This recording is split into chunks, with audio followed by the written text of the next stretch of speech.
If your car air conditioning is no longer blowing cold air, it's likely you're suffering a loss of refrigerant charge. With the loss of refrigerant, your air conditioning system is less efficient and the inside of your car becomes warmer and unpleasant to drive. So today, I'm going to show you how to tackle the problem. With AC Pro Recharge, it only takes 10 minutes and needs no professional service. Let me take you through the 3 easy steps to get your car's air conditioning system running back at its optimum level. Before we begin, remember to check in store or on our website which product is right for your car. Let's get started. But first, remember to put on your safety gloves and your protective glasses. Don't start your engine just yet. First, let's find the low side pressure service port. This port is located on the larger diameter aluminium tubing between the compressor and the evaporator. It's the larger of the 2 aircon lines, and the hose of our product will only connect to this port. Once you've located the correct port, remove the valve protection cap and start your engine and air conditioning. Turn on your aircon at full capacity, fan set to high, maximum cooling, with the recirculation activated.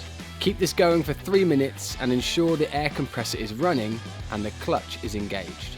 You're now ready to attach our Quick Connect coupler by pressing it onto the low side port. The car's running, so now we can do our pressure diagnostic. The innovative new AC Pro Advanced Digital Gauge is very easy to use, as it provides a digital PSI readout along with guided commands based on the PSI. There's also a progress indicator along the bottom of the screen to show you your charging progress. Check the digital gauge reading. You will see one of these 4 readings. Caution, abnormal leak. See instructions. Pressure is low, squeeze trigger to fill. Pressure is good. Fill until vent air is cold, do not overfill. And caution, pressure exceeding recommended levels, see instructions. The digital gauge guides you on what you need to do, but remember, you can always refer back to the label on the canister if unsure on what to do based on the reading. In the case of warning, it's probable that your system has a component malfunction. If that's the case, don't try to add refrigerant. Instead, you should seek professional help. In this car, however, the gauge says pressure is low, which means we should add the refrigerant. First, disconnect the gauge from the low side port.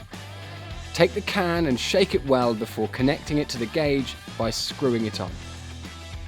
With the engine still running, we're now ready to reconnect the gauge to the low side port and begin the recharge process. Make sure that you always hold the can upright when topping up the air conditioning system. The trigger design on the canister makes recharging very simple. Just squeeze the trigger to release refrigerant while shaking the can. The digital gauge will indicate filling. Release trigger in 15 seconds to read pressure. Keep filling and following the release instructions until the filled message appears. Make sure to add just the right amount of refrigerant and do not overcharge. When the needle reaches the green zone and the car blows cold air, that means you're done and the process is complete. You can now disconnect the gauge. It really is as simple as 1, 2, 3. AC Pro Recharge is just one of the great products in the AC Pro range that can help keep your car running smoothly. For more information and tips, check out our website and make AC Pro a key part of your car maintenance routine.